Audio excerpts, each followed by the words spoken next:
May proceed, sir. I respectfully deliver this manifestation to address a pressing constitutional concern.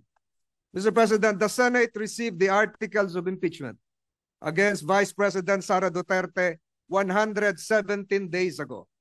Yet the trial required by Article 11, Section 3(4) of the Constitution to proceed forthwith will begin only on June 11, dangerously close to the end of the 19th Congress. This delay compromises due process and undermines our role as an impeachment court. Under the 1987 Constitution, the Senate of each Congress acts separately and independently of the Senate of the Congress before it. Only 12 senators remain after each election, insufficient to form a quorum. Thus, unlike the U.S. Senate or the Philippine Senate under the 1935 Constitution, we cannot carry unfinished proceedings into the next Congress. Allowing the 20th Congress to take over this trial would be ultra vires or beyond our constitutional power. Jurisdiction over impeachment is exclusive to the Congress that receives the complaint.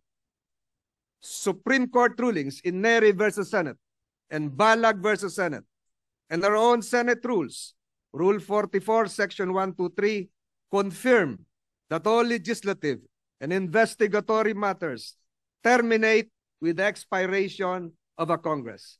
This principle is affirmed internationally. Jefferson's Manual provides that unfinished business do not carry over into a new Congress. If we cannot conclude the trial before June 30, 2025, we must recognize this impeachment case is functionally dismissed by constitutional operation and no action can be taken by the 20th Congress on the matter for lack of constitutional authority. Mr. President, kahit anong pilit, hindi maitatawid, lalo na't kung lalabag sa saligang batas. Let this manifestation be entered into the official records and journal of this chamber. I will likewise submit a version of this manifestation complete with footnotes for proper documentation. I speak in defense of constitutional order, procedural fairness, and the institutional dignity of the Senate. Maraming salamat po, Mr. President. Mr. President, I move to consider on third reading Senate Bill number 890. This is the bill on the Government Optimization Act. Printed copies of the bill were electronically distributed to the members of this chamber on March 18, 2025 in compliance with the 3-day rule of the Constitution. I so move, Mr. President. Any objection? Hearing none, motion is approved. Senate Secretary is directed to read the title only of the measure and to proceed to roll call vote. An act right-sizing the national government to improve public service delivery and for other purposes. Roll call vote. The Honorable Senator Binay, Senator Cayetano Alan, Senator Cayetano Pia, Senator De La Rosa, Senator Ejercito, Senator Estrada, Senator Gatchalian, Senator Go, Senator Ontiveros, Senator Lapid, Senator Legarda, Senator Marcos, Senator Padilla, Senator Pimentel, Senator Poe, Senator Revilla, Senator Tolentino. A manifestation. The minority leader is recognized. You may proceed, sir. So thank you, Mr. President, for giving me your permission to make this manifestation on the topic touched earlier by our majority leader, Mr. President. This is the issue of whether the impeachment complaint transmitted by the House of Representatives to this Senate last February 5, 2025 can cross over to the Senate of the 20th Congress. Well, Mr. President and my dear colleagues, doubts have been publicly expressed by certain personalities whether the trial of the impeachment complaint against the Vice President can continue or cross over into the 20th Congress. I wish to share and put on the record some of my thoughts on this particular issue. Article 11, Section 3, Paragraph 6 of the Philippine Constitution provides that, and I quote, "The Senate shall have the sole power to try and decide all cases of impeachment." Hence, this provision makes the Senate not just an impeachment court, but the impeachment court.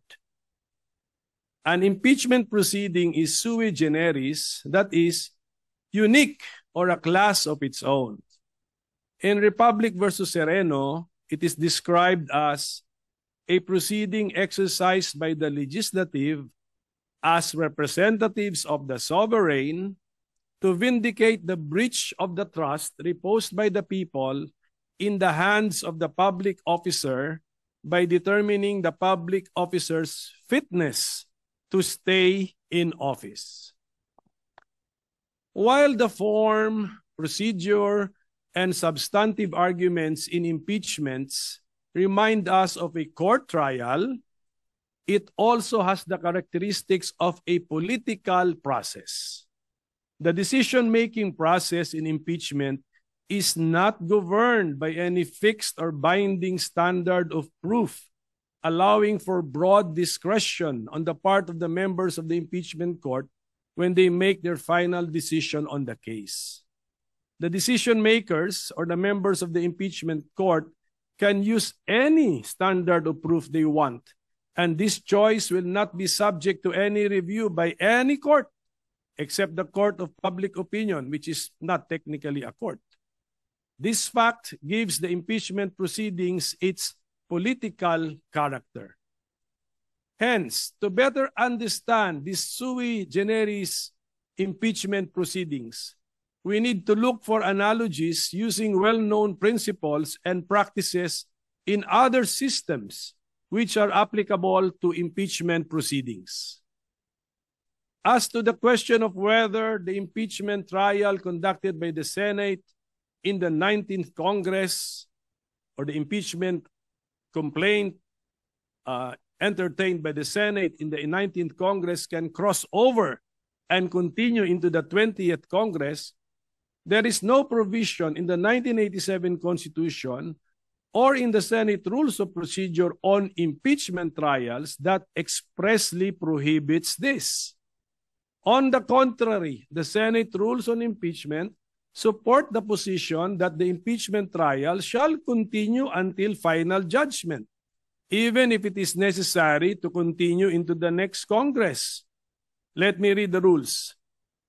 Rule number 3. Upon presentation of the articles to the Senate shall specify the date and time for the consideration of such articles. Unless the Senate provides otherwise, it shall continue in session from day to day, except Saturdays, Sundays, and non-working holidays, until final judgment shall be rendered, and so much longer as may in its judgment be necessary. There is a contrary opinion that the rules of the Senate which mandate that all pending matters and proceedings shall terminate upon the expiration of one Congress should take precedence over the cited rules on impeachment, which state that the trial shall continue until final judgment. The justification for the precedence given to the rules of the Senate is that the latter were passed by virtue of the power granted by the Constitution to the Senate to promulgate its rules. That is found in Article 6, Section 16, Paragraph 3, which provides each house may determine the rules of its proceedings. However,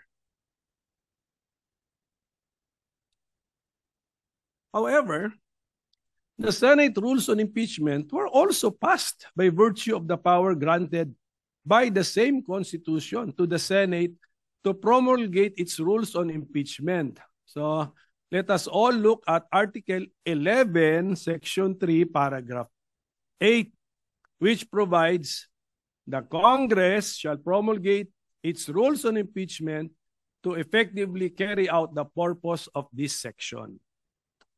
In fact, there should be no conflict between the two rules because the rules of the Senate apply to legislative proceedings of the Senate, while the rules on impeachment apply to cases of impeachment. On this issue, the Supreme Court in the case of Pimentel Jr. versus Joint Committee of Congress ruled that the legislative functions of the 12th Congress may have come to a close upon the final adjournment of its regular sessions on June 11, 2004. But this does not affect its non-legislative functions. Conducting impeachment trials is most definitely not a legislative function. In fact, the section in the Constitution which speaks of impeachment is found in Article 11 under the title Accountability of Public Officers, and not under Article 6, which is titled the Legislative Department. The conduct of impeachment trials, therefore, should not be affected by the final adjournment of the legislative session. Furthermore, we can use the analogy of the court system. Under the 1987 Constitution, the Senate is the impeachment court. The Senate in impeachment cases is more like a judicial body than a legislative one. Just like a court, the workload, caseload, or docket of the Senate as the impeachment court will not and should not be affected by a change in membership. We can see this principle in action in all our courts and electoral tribunals, where their case dockets do not change and are not reduced or reset to zero whenever there are changes in the court's membership. Likewise, it is well settled that jurisdiction once acquired is not lost but continues until the case is terminated, and hopefully terminated to its logical end. Hence, it is my humble opinion that the trial of the current impeachment case, now pending before the Senate of the 19th Congress, can cross over or continue from the 19th Congress to the 20th Congress. The impeachment docket of the Senate Impeachment Court continues and remains to be the same. So thank you very much, Mr. President, my dear colleagues, for your time and attention. Thank you, Senator Coco Pimentel, our distinguished minority floor leader. Although that was only a manifestation, I am willing to entertain questions. Should there be any questions, Mr. President? Just two quick questions with the permission of this body. With the permission of the Honorable Pimentel, the gentleman may proceed. Mr. President, kanina po narinig ko yung historical antecedents ng binanggit, Your Honor, Senator Pimentel. Would the good gentleman agree that the reason why the position of constitutionalists, textualists for that matter, on this issue is that the Constitution is silent as to the word carry over, crossover, continue. Meron po ba nakalagay sa Constitution, sa Saligang Batas ng Pilipinas, 1935, 1973, 1987 na carry over? Mr. President, I will respond directly to the question. Wala pong nakasulat doon that it shall carry over, pero binanggit ko sa aking manifestation, wala talaga rin nakasulat doon that it cannot cross over. So, in effect, let us say textually, both positions are not even mentioned or entertained in the Constitution. Mr. President, sangayon po kaya ang ating ginagalang na minority leader na kaya dahil walang carry over notion ay dahil malaki po ang pagkakaiba. There's a big difference between the 1987 Constitution and the 1935 Constitution, which was patterned after the United States Constitution. And I would like to have this placed on the records, Mr. President. Sa US Constitution, 100 po ang senador at nag-i-eleksyon po every 2 years ng 33 senators. Ang naiiwan pong senador sa Estados Unidos pag nag-i-eleksyon ay 67. Because 67 plus 33 is 100. 67 is sufficient to comply with the provision of the US Constitution to convict in an impeachment case. Dahil 2/3 po yun ay 66. May sobra pang isa. Sa atin pong saligang batas noong 1935, kung inyo pong susuriin, ang atin pong senador na bumubuo rin ng impeachment court ay 24. Subalit, Mr. President, in the 1935 Constitution, ang eleksyon po natin ay 8, 8, 8. Tuwing mag-i-eleksyon ng senador, ang i-elect na senador kasama sa mga kongresista ay 8 senador lamang. Ang may iwan po ay 16. And 16 is 2/3. Enough to have a quorum as well as to convict or to acquit. In our present constitutional scheme, 1987 Constitution, we also have 24 senators, but we conduct elections every 3 years for 12 senators. Meaning to say, Mr. President, yung may iwang kalahati na 12 is not sufficient to constitute a quorum, dahil 12, dapat 13, much more convict. Because to convict, you need 16 senators, Mr. President. Is it now the proposition of the good minority leader that the constitutional spirit as enshrined in the 1935 Constitution, the same as the spirit prevailing, although it is not as admitted by the good minority leader, textually enshrined, the same as the 1935? Ibig sabihin po ba yung 12 ay may quorum? Yung 12 ay pwedeng maging 2/3 to allow your notion that we can carry over at yung sikat nga yung salita, maitawid. Tama po ba yun, Mr. President? Ako, Mr. President, yung 2/3 kasi is actually that was probably just the decision of the framers of the Constitution. They could have made it 1+1. They could have made it 3/4. So it's maybe by accident that 2/3 is equal to 8 + 8 is 16 is 2/3, so 24. But I do not think that was really the point, Mr. President. But at any rate, we have to live with the 1987 Constitution. So we look at the 1987 Constitution. And looking at the 1987 Constitution, the Senate is the impeachment court, not because it is the Senate created under Article 6, because it was recognized to be the court under Article 11. The framers could have chosen another body to be the court. That is theoretically possible. But it chose the Senate, not as a legislative body, but as a part of Congress, but not as a legislative body. So, yun po yung aking pagkaintindi. We have to live with the 1987 Constitution.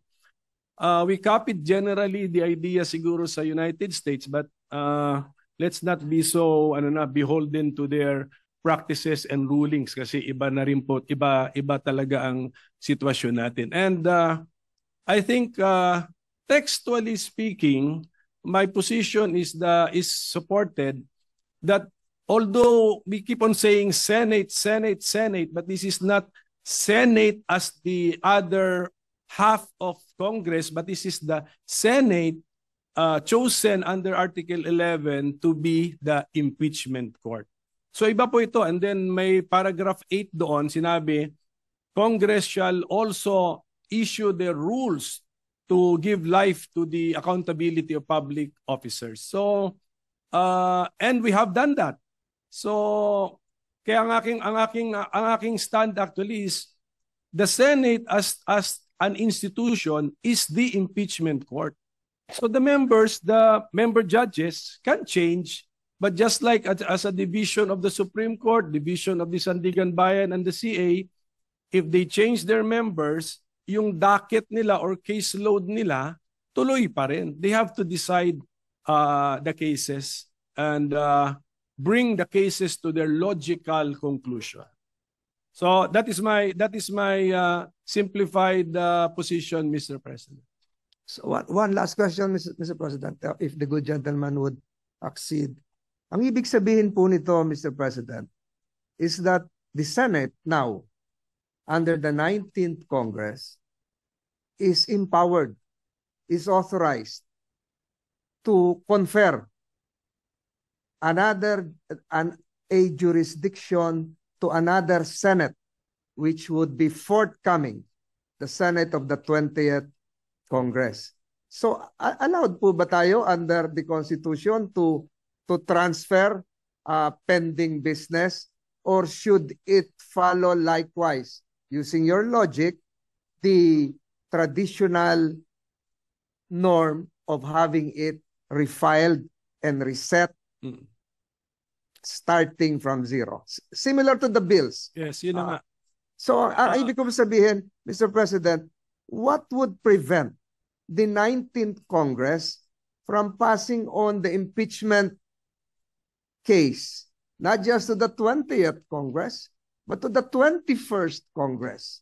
And I implore the good minority leader that all the provisions mentioned a while ago, which are correct, should likewise be read together with the constitutional provision that there should be only one impeachment case filed per year against the same respondent, Mr. President. Alam nyo ba, Mr. President, na yung rule na yung legislative workload natin ay magre-reset kada pag may bagong kongreso? Alam nyo ba na wala sa Constitution yun? Nasa rules natin yun. Oh, ang rules natin, promulgated natin because of the power given to us by the Constitution. But the Constitution does not specify that. Actually, we could have written na yung pumasa na ng third reading, itrato natin na third reading na rin. We could do that, but we did not do it. So policy lang po yun na reset natin as far as legislative workload is concerned.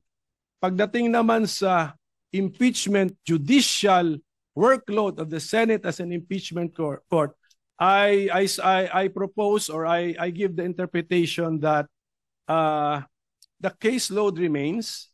Ang nagbago lang are the member judges. Just like, I think we can easily envision sa Supreme Court, nagbabago, divisions ng CA, divisions ng Sandigan Bayan, but the caseload remains. So I think we can mentally separate the two kasi Article 6 yung legislative workload, Article 11 yung impeachment workload. So that would be my response, Mr. President. But